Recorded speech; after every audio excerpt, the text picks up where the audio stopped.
What's going on, family? I'm Scrapbook Boxing. Museum of the Forgotten Fisticuff series is quite late, but I'm going to go through Joe Louis's massive collection of scrapbooks that I have. I have over 10 books of Joe Louis's scrapbooks, 1,000 pages each, 2,000 front and back, 50,000 pages of Joe Louis in his unbelievable heavyweight championship career.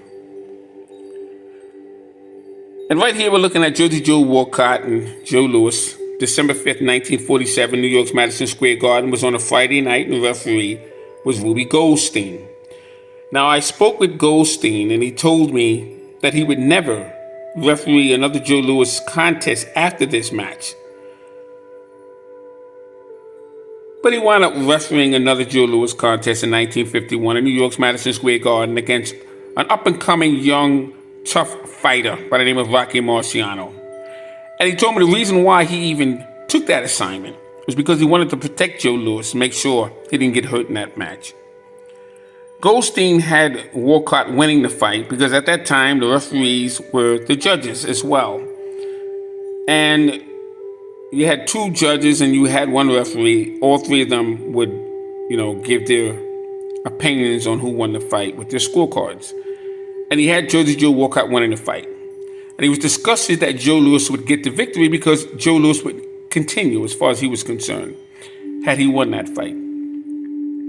So Joe Louis would attempt to leave the ring before the announcement was made. He knew he lost the fight. But Eddie Egan, who had ties with the mob, to see to it that Joe Louis will live to see another day.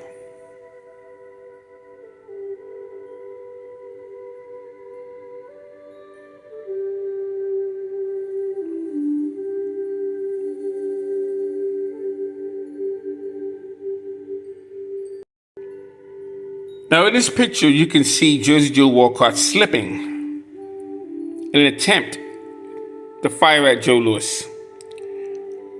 A slip. Joe Walcott hits the canvas in the 13th round, following a slip while moving and to connect a right to Joe Louis's head. And I'm paraphrasing. It was up without a count.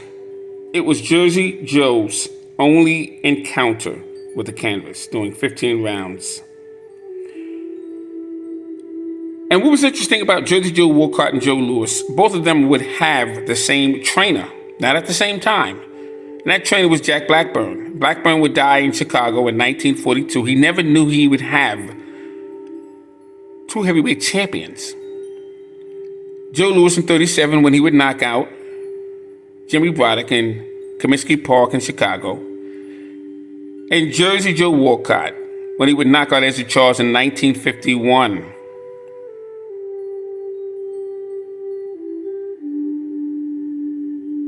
Incredible.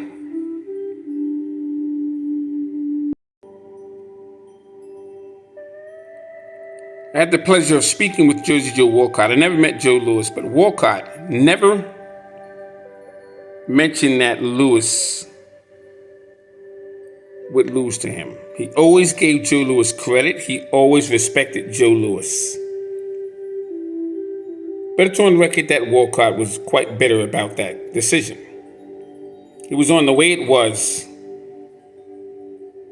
And Kurt Gowdy, who was actually the commentator, and he was asked, and Walcott said he won the fight. But throughout life, Joe Walcott always respected Joe Louis. They were the exact same age. Quite interesting.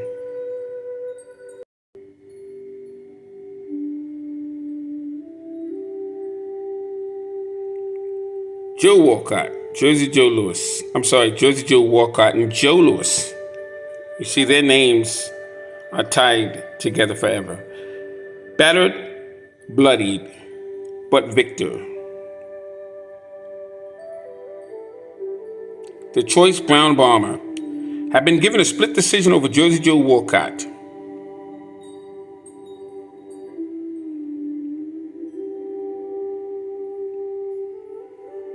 What a moment in time.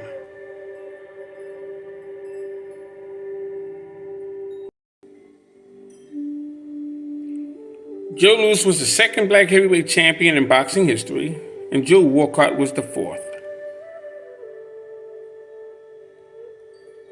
And it was a ring classic. This was the second bout, June 23rd, 1948. And Walcott would get his opportunity for revenge.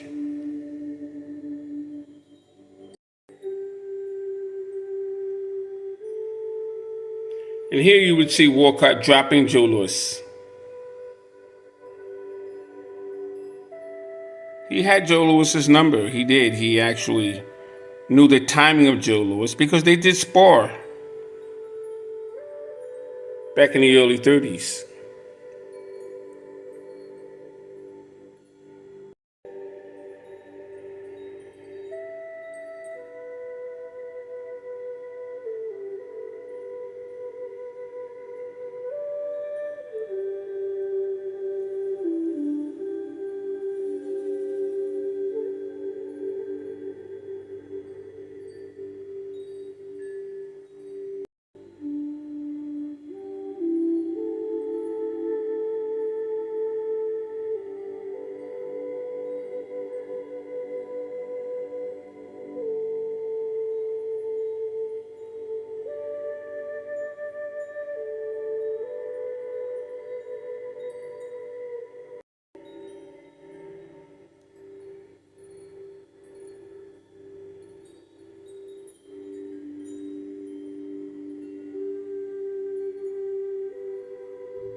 I'm Scrapbook Boxing Museum of the Forgotten Fisticuffs series. We'll take a look at Joe Louis Part 2 and a massive scrapbook collection that I have of him. And you'll see some articles you probably have never seen.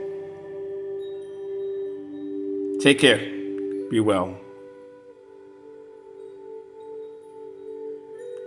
Peace.